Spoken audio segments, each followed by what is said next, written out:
이번엔 머니 인사이트입니다. 시장의 다양한 시각으로 시장을 들여다보는 시간이 되겠습니다. 대한금융경제연구소 정명수 부소장 함께하겠습니다. 안녕하십니까? 안녕하십니까?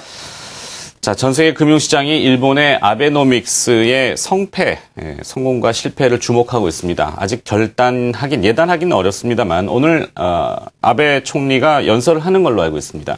성장 전략에 대한 구체적인 방안을 내놓겠다고 그랬는데 이와 더불어서 미국의 양적 완화의 조기 종료 가능성, 자, 복잡한 이 변수들이 다시 시장에 일희일비를 안겨다주고 있는데요.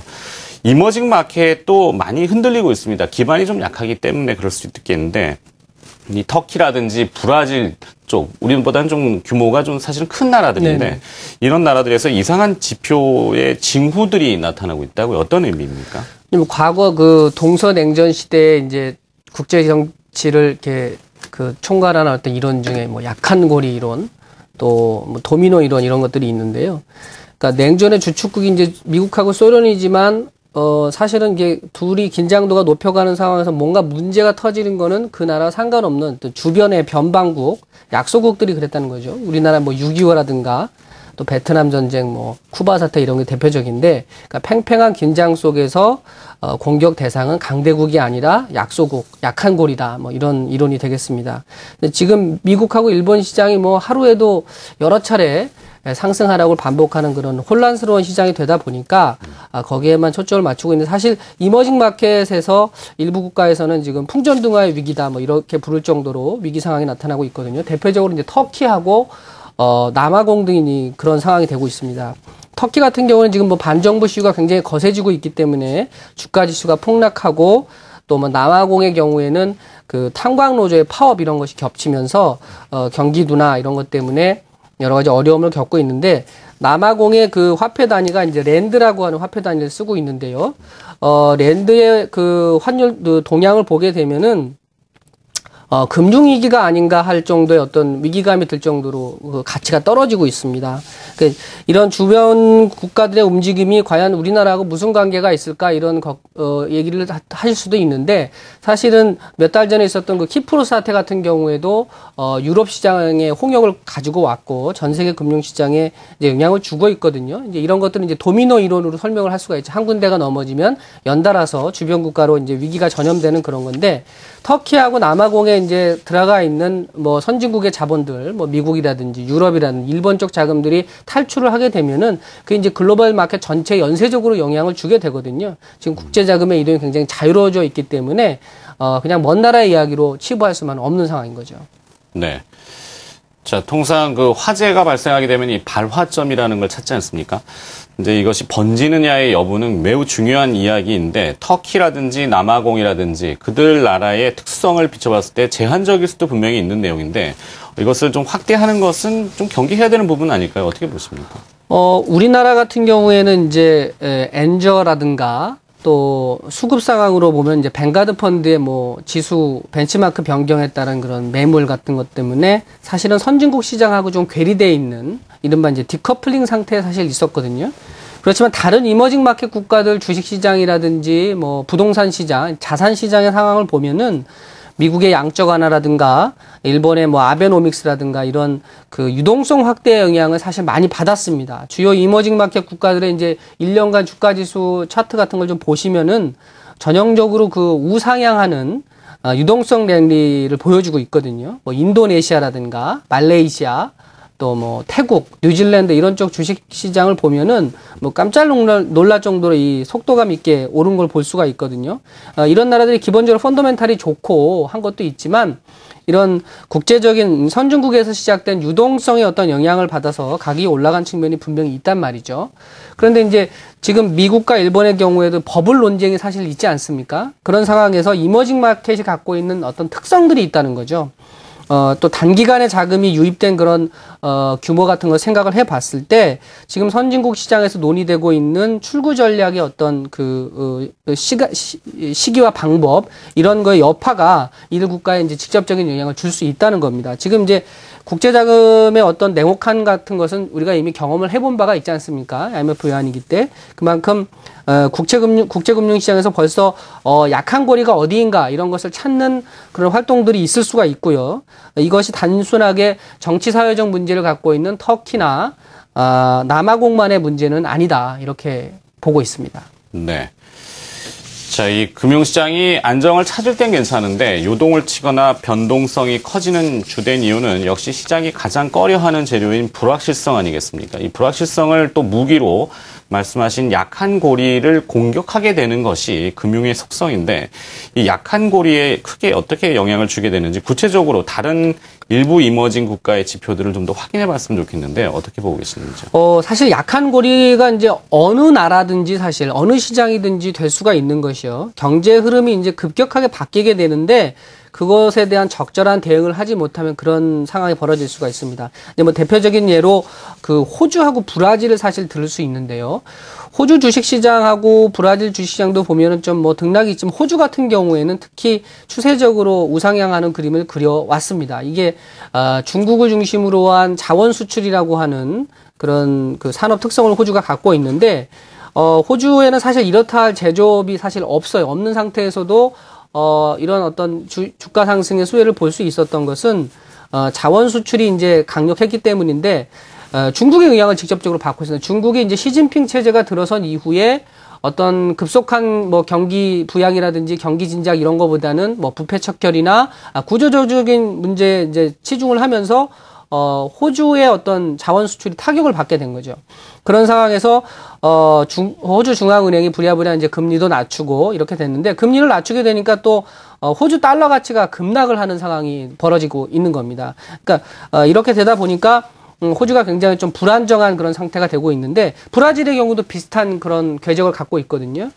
브라질이 이제 한때는 굉장히 뭐 올림픽도 열고 월드컵도 개최하고 그래서 굉장히 주목받는 이머징 마켓이었는데 호주하고 비슷하게 자원 수출의 어떤 부분에 문제가 생기고 헤아라 가치가 급락하는 또 인플레이션이 갑자기 앙등하는 그런 상황이 돼서 브라질 외환 당국이 외환 시장에 개입을 하는 그런 상황까지 됐단 말이죠. 그러니까 브라질 같은 경우에는 외환 보유액이 3,700억 달러로 상당히 실탄에 넉넉함에도 불구하고 이렇게 어려운 어떤 시장 상황을 겪고 있는데 지금은 튼튼해 보일지 몰라도 경제 상황이 급변하는 것을 제대로 대응하지 못하면 언제든지 위기는 올 수 있다는 거죠. 네. 자, 이 금융시장에서 이머징 국가들은 사실 늘 말단 쪽에 주변국에 있기 때문에 영향이 파급이 좀 뭐랄까요. 파도가 좀 더 나중에 가면 울렁거림이 커지듯이 이런 현상들이 나타나는데 속된 말로 사고는 누가 쳐놓고 뒷수습은 이 이머징 국가들이 부담을 해야 되는 이런 현상도 있지 않습니까? 이것이 결국에는 미국과 일본의 대규모 양적 완화에 대한 후유증 이렇게도 평가를 할 수 있겠는데요. 이 출구 전략을 구사하려다 보니 예기치 않은 부작용들이 많이 나타나고 있는 것 같은데 자, 어떻게 좀 정리를 좀 해봐야 될 것 같습니다. 부작용이 이제 번지느냐의 여부도 중요할 것 같고요. 예. 한번 정리 좀 부탁드려보죠. 얼마 전에 이제 한국은행 김중수 총재께서 선진국의 어떤 양적 완화가 어떻게 매끄럽게 되기 어렵다. 그렇게 될 때마다 시장이 출렁거릴 것이다. 이런 코멘트를 하셨거든요. 뭐 마치 무슨 증권에서 애널리스트 같은 그런 코멘트를 하셨는데 사실 우리나라도 그런 영향권에서 뭐 완전히 벗어나 있지 않습니다. 사실 중앙은행이라고 하면 이런 뭐 단순한 어떤 코멘트라든지 분석이 아니라 이런 상황에 대비하는 어떤 정책을 만들어가는 게 맞다고 보는데요. 우선은 지금 미국과 일본의 유동성 축소가 어떤 루트로 어떤 방식으로 진행될 것인가에 대한 초점이 좀 필요합니다. 일단 돈을 풀어서 시장을 끌어올릴 때에는 굉장히 쉽지만 그걸 이제 돈줄을 잠그는 방식은 굉장히 어렵단 말이죠.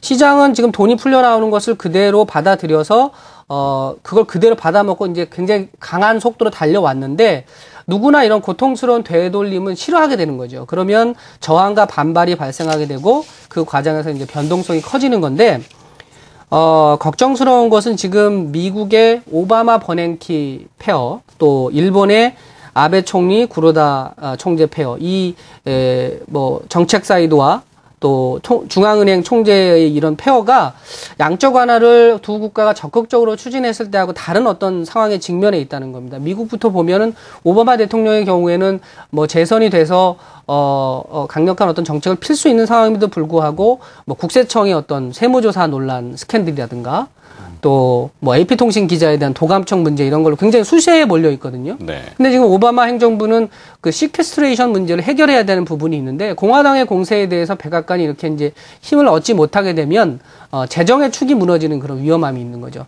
동시에 버냉키 의장은 이제 어떤 문제가 있냐면 올해를 끝으로 이제 내년 초에 연임을 하지 않겠다라고 얘기를 했거든요. 그러면 버냉키 의장이 양적 완화라고 하는 어떤 정책의 입안자고 그걸 이제 추진해 온 사람인데 버냉키의 임기 종료가 이 양적 완화의 어떤 축소 논란과 겹쳐지게 된단 말이죠.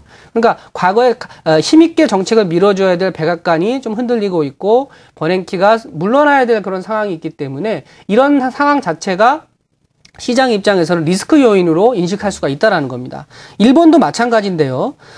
지금 아베 정권이 7월 참의원 선거가 예정돼 있고 지금까지는 뭐 지지율이 굉장히 높고 경제 상황도 긍정적이라고 평가를 받아왔지만 이제 수입 물가 상승이라든지 이런 부분에 있어서 좀 문제점들을 도출하고 있거든요. 기본적으로 아베노믹스가 물가는 2%를 올리면서 제로 금리를 유지한다는 것이 사실 모순적인 정책이기 때문에 구로다 하루이코 총재의 어떤 지도력에도 영향을 주고 있다는 겁니다. 사실 달러엔이 이제 어제 뉴욕 시장에서는 100엔을 다시 회복했지만 100엔선으로 올라갔지만 한 달 전 그 구로다 총재가 취임하기 전 상황으로 돌아가 있단 말이죠.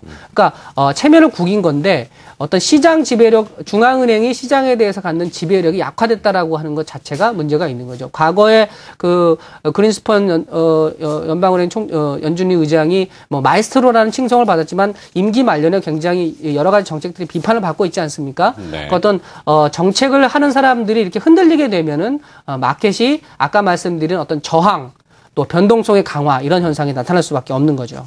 네.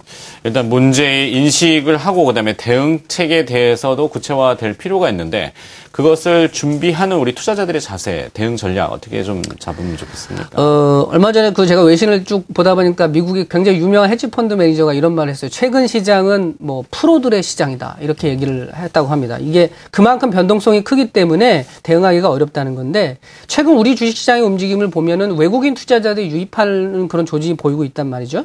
근데 앞서 말씀드렸듯이 이런 이머징 마켓의 유동성 장세를 충분히 누린 국가들은 사실 어떤 고점에서 조정을 받고 있는 상황에서 우리 쪽으로 이제 돈이 오고 있기 때문에 긍정적인 면도 있지만 이 흐름이 과연 지속될 것인가에 대한 고민이 필요합니다. 사실은 가을부터는 그 양적 완화의 축소라고 하는 부분이 어떤 형태든 정책화할 가능성이 있거든요. 미국이든 일본이든 그런 상황에서 굉장히 변동성이 높아질 거고 그렇게 되면은 투자 포트폴리오를 최대한 좀 다양하게 가져가시고 유동성이 풍부한 어떤 종목을 중심으로 투자를 하시는 것이 좋을 것 같습니다. 유사시에 시장에서 이제 빠져나가기 위해서는 그런 부분이 필요하고요. 만약에 가을 이후에 선진국 시장이 그래도 안정을 되찾고 이머징 마켓에서도 더 이상 어떤 위기 상황이 증폭되지 않는다면 그런 상황에서도 역시 이제 외국인 자금이 지속적으로 들어온다는 전제 하에서 유동성이 있는 종목들이 주목을 받을 겁니다. 당분간은 주식 시장이든 외환 시장이든 채권 시장이든 굉장히 큰 출렁거림이 계속해서 올 것이다. 이런 거에 대한 어떤 심리적인 대비를 하시는 게 좋을 것 같습니다. 네. 자, 이 위험을 알리는 이야기로 탄광 속의 까나리아라는 표현을 많이 씁니다. 정명수 부소장께서 계속 위험 지표를 체크하시면서 까나리아가 우는지 좀 얘기를 좀 계속 들려주셨으면 좋겠습니다. 자, 프로들의 시장이라고 하는데 프로들이 죽는 시장이 돼버리면 안 되겠죠. 머니 인사이트였고요. 대한금융경제연구소의 정명수 부소장이었습니다. 고맙습니다. 감사합니다.